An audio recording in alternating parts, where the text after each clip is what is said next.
G'day guys, welcome back to my channel. My name is Wildkard. Thank you for being here and watching my content. As always, it is my pleasure and privilege to entertain you right here on YouTube.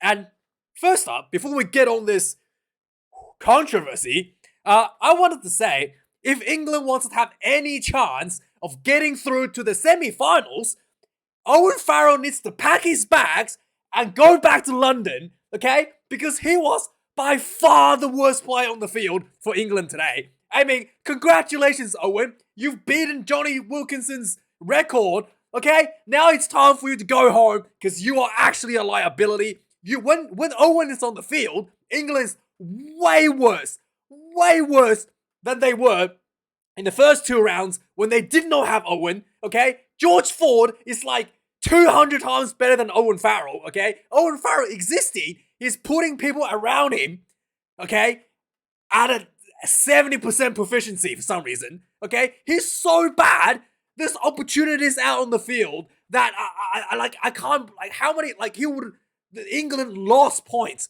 because of Owen Farrell's existence on the field, okay? He missed penalties.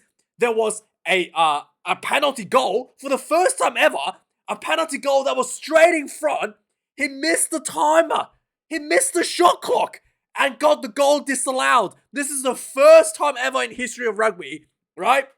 There's your trivia question answer. Who's the first guy to have a penalty disallowed because of the timer running out? Owen Farrell, yes. And you know why he ran out of time? He was mouthing off to the referee. I know. I mean, I couldn't believe what I was seeing. And he misjudged his kick. He ran out of time. And this was right in front. He literally could have just popped it over with his eyes closed, right? And then he started having a chat with the referee. And he lost track with the clock. And he missed the timer. That's how bad he is. And then there was another time. Okay, get this. England was like 2 meters out from the try line, okay? Samoa had a yellow card, okay?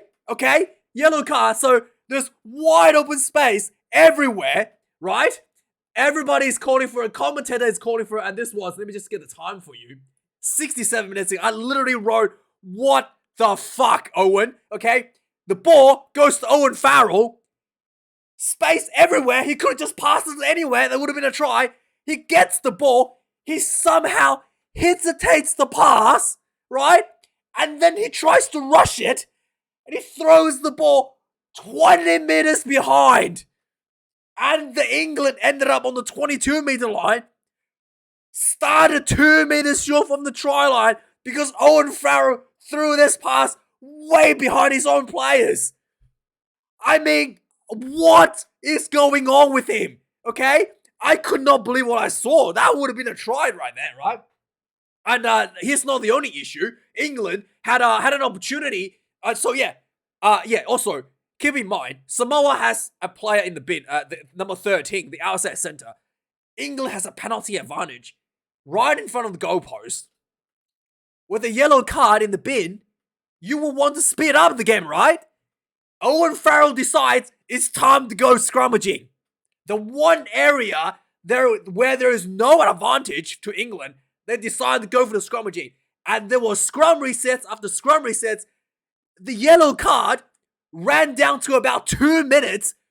It literally took up about 7 minutes of the yellow card to get this scrum done. And England finally getting the try to take the lead by 1.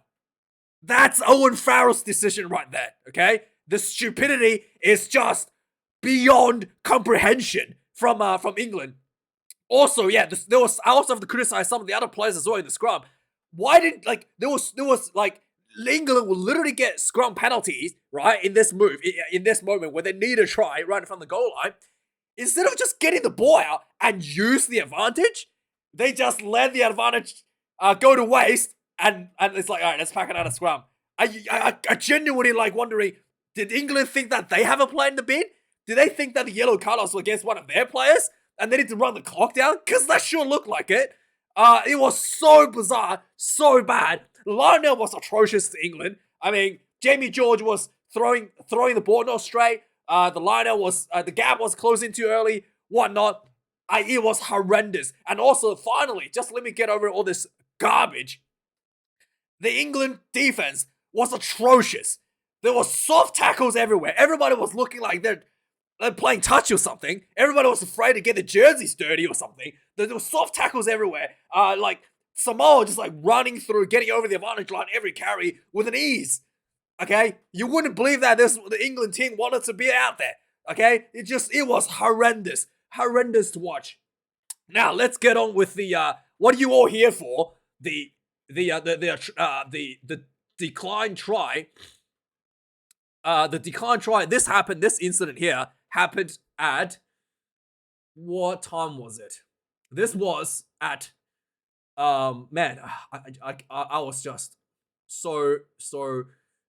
so angry in this game for so many different reasons. So, yeah, okay, so this was 31 minutes into the game. First up, this is called the Bernard Foley clause, okay? So, there was a bit of a juggle. Alex Mitchell, again, he kicks the ball straight up. He tried to do a Wallaby gameplay. He kicked the ball straight up. The ball came down straight to himself, right? And the ball bounced everywhere, and there was a bit of a juggle, like you can see here. Ball gets knocked back to the England, behind the England defensive line. One of the Samoan guys scooped, I think it was Ah Wong, who scooped it up. Try time. It might not be Ah Wong. It might be the 15. I think it was the fullback. But anyway, try time to Samoa. Referee gives the try. Nothing was said. Lima Sopuanga takes the goal kick. He missed the goal kick. Everybody's getting ready to go for the kickoff. TMO goes check.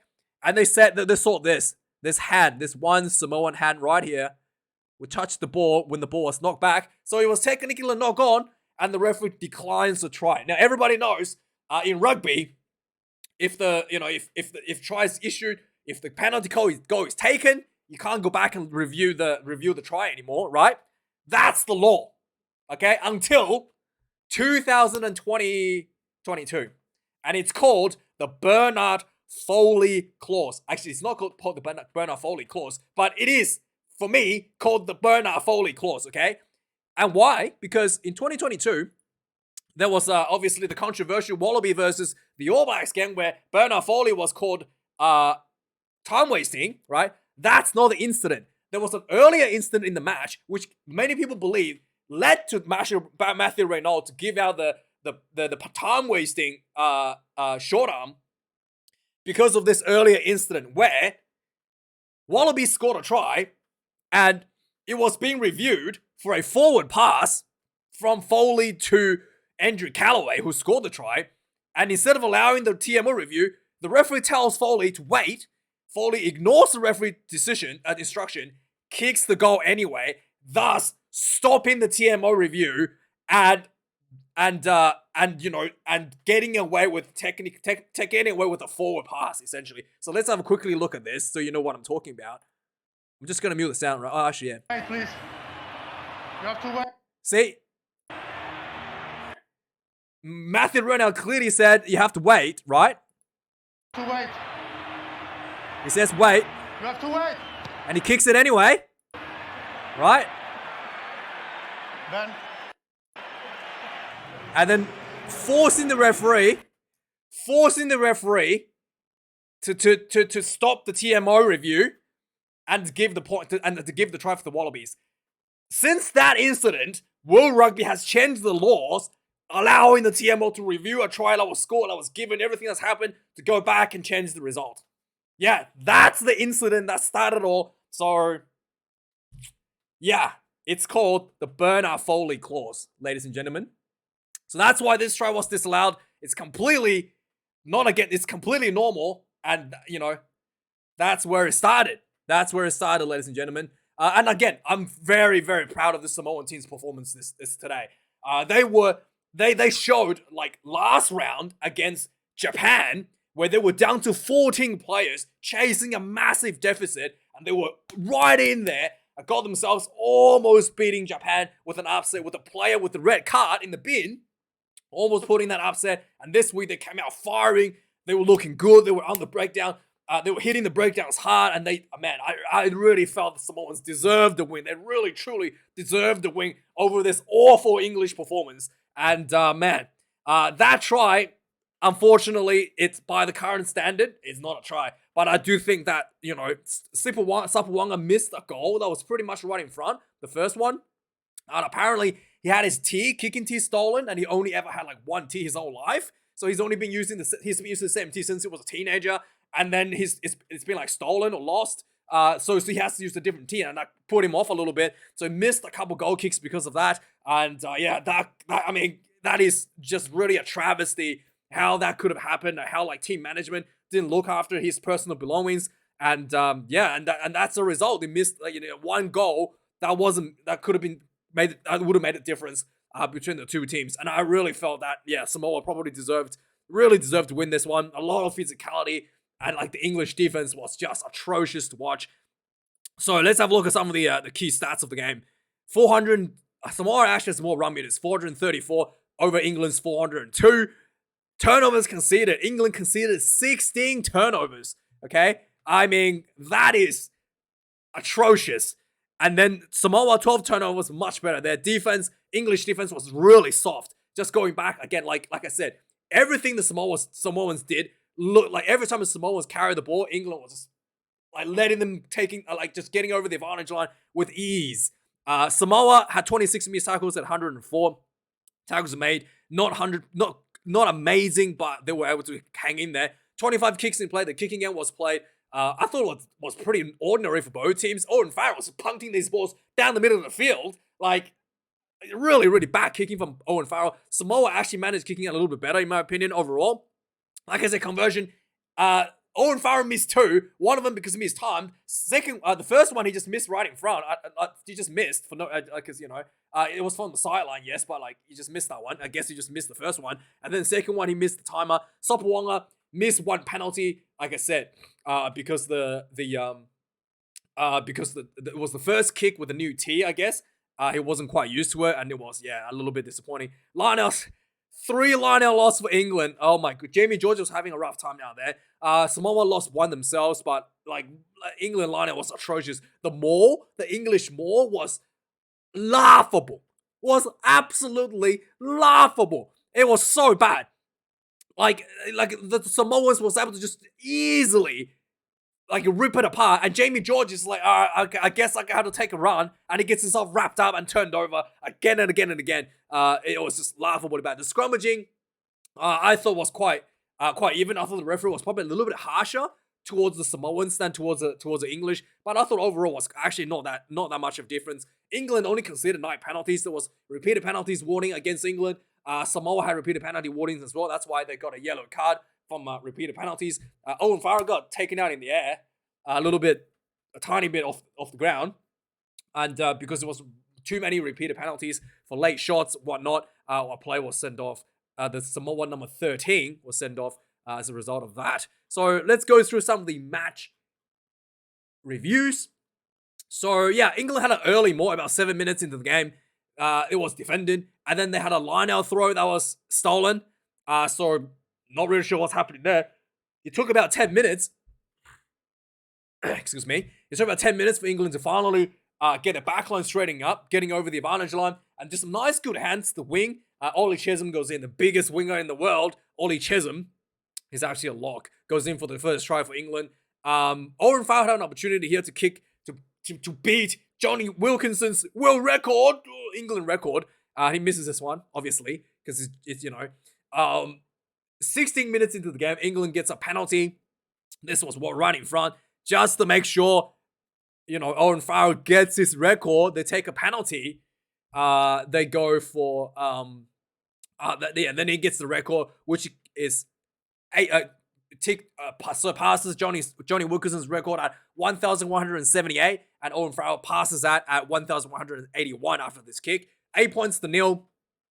11 minutes, just before this, Sopawonga misses the kid around 11 minutes because, he lost his tee, and his new tee probably not used to it. This was a very easy tee kick, right in front pretty much, and he missed it by a mile, completely, didn't hit the ball properly at all.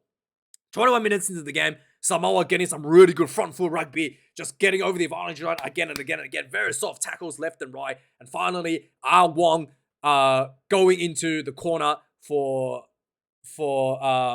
Samoa. There was some good hands over the top to Wong that goes in for Samoa. And Sopawonga kicks this one from the sideline. So scoreboard 8 points to 7.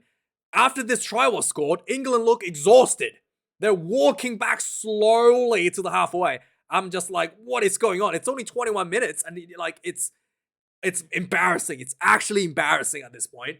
The Samoans showing some really nice flowing rugby at the moment, just really able to spread the ball, getting that really nice offloads going. 27 minutes into the game, Samoa gets another penalty. Instead of going for 3, they back themselves. They go for the line out. They go for the maul. And then a nice crossfield kick, perfectly timed. The ball goes to Wong. He had about an inch to work with before he runs out of bound, drops the ball down in field, and his foot was literally like a millimeter off the ground before he touched the dead ball line when the ball was grounded. And Sapuanga kicks this one 8 points to 14, 27 minutes into the game. England gets penalized in their own line out because they left the line out early, their own teammates leaving the line out early to prematurely try to set up the maul. So yeah, that was bad. The 31 minutes into the game, this is an incident where Alex Mitchell tried to pull a play out of the Wallabies, out of Eddie Jones. I guess this is probably, he probably did learn that from Eddie Jones. Kicks the ball straight up, comes straight down. Everybody in the England team was offside, and the ball bounces, and it looked like the Samoan number 15 had scored the try. What was his name? Ora looked like he has scored the try. And then Sapuanga even took the kick, but, you know, the Bernard Foley clause going back and declined by the referee because it was a knock on.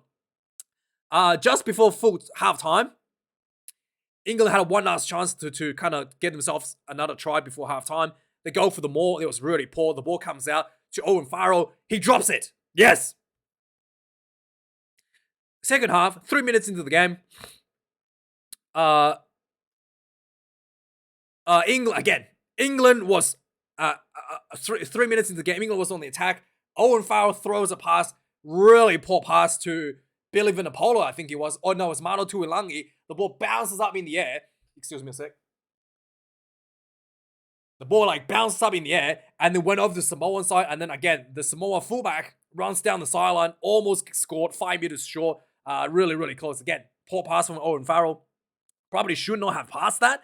If the defense was too close to Mano Tuilangi. Anyway, so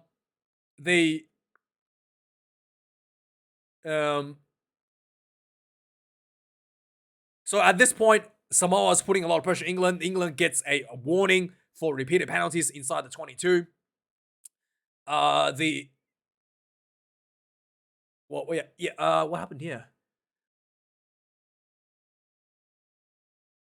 Anyway, so eventually, Samoa continued with their pressure. Eventually, England was did they get a penalty goal here or whatever?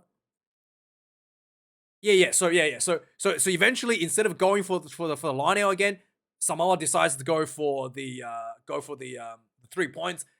Sapuanga kicks this one, 18 points to 7. Samoa lead, and then the game the pressure is starting to mount for England. 51 minutes into the game, Steve Bothwick takes off George Ford.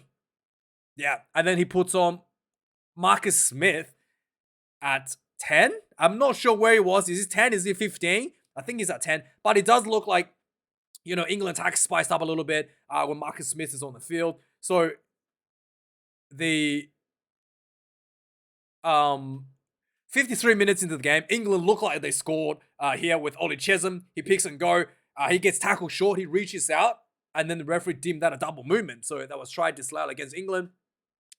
56 minutes into the game, there was, like I said, Marcus Smith on the field, injecting a lot of speed. He got 2 touches on the ball, worked the ball on the short side, then come back to the open side, links up with his big player, Itoji. And Itoji runs through. He gets tackled. He puts an offload for Joey Merchant, who runs through for the try. Turns out the pass from Itoji to Merchant was forward. So England gets a penalty, and they take the 3 points. 11 points to 17. Owen Farrell kicks this one. 61 minutes into the game, England has another line-out spoiled, and it was, just not good. And the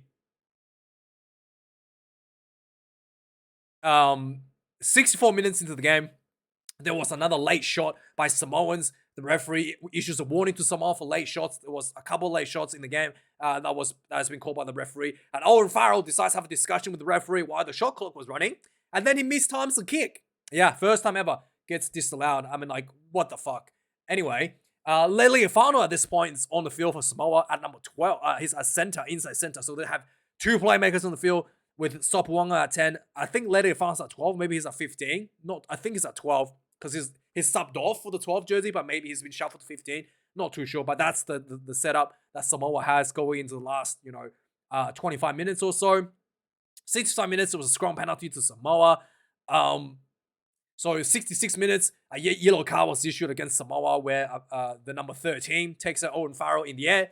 And in the air, 67 minutes into the game, England was pounding the try line, about 2 minutes short. Open space everywhere.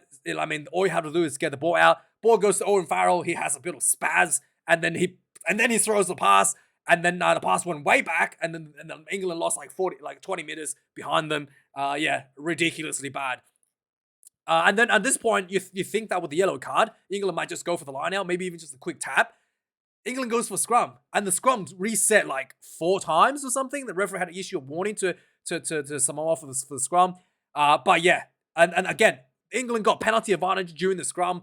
They just left the ball in the scrum instead of using the advantage and make a play. They just left it in the scrum. Eventually, 72 minutes into the game, finally the scrum goes in. Nothing was happening. Ball goes out to Danny Kerr. He runs and he sees a gap at a 10 channel. Everybody drifted out too quick for Samoa. He runs in under the sticks. And Owen Farrell kicks this one. 18 points to 17. Gets a round of applause by all the English fans. And then the last about 5 minutes or so, oh boy, it was just back and forward. England was kicking the ball down the field. Samoa was trying to run in. Samoa got about 5 minutes short once again, making a break, almost securing that win. And then England was just running the clock down eventually. And yeah, very slow ball, very, very, very, very slow ball. Referee probably could have issued a short arm there at the end because for time wasting, because Danny Kerr was taking really long to get the ball out, despite the referee repeatedly telling him to get the ball out. But eventually, yeah, England wins the match. The ball was kicked out by Owen Farrell. That was that. Anyway, guys, let me know your thoughts about this game. Like, comment, subscribe. Thanks to anyone who's donated money and membership and YouTube membership and Patreon. I really do appreciate it. Thanks for the support, especially, with inflation and everything. Your hard-earned money means a lot to me, and I do appreciate that. Thanks for watching, guys. I do appreciate you being here, and have a good week, and I'll see you guys later for more rugby content. Cheers.